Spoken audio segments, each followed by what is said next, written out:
ब्रह्ममुरारिसुरार्चितलिङ्गं निर्मलभासितशोभितलिङ्गम् जन्मजदुःखविनाशकलिङ्गं तत्प्रणमामि सदा शिवलिङ्गम्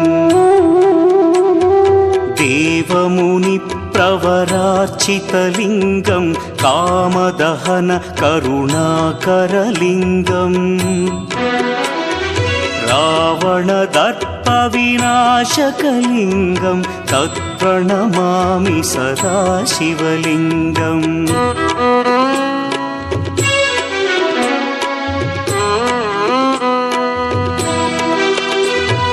सर्वसुगन्धसुलेपितलिङ्गं बुद्धिविवर्धनकारणलिङ्गं सिद्धसुरासुरवन्द्यलिङ्गम्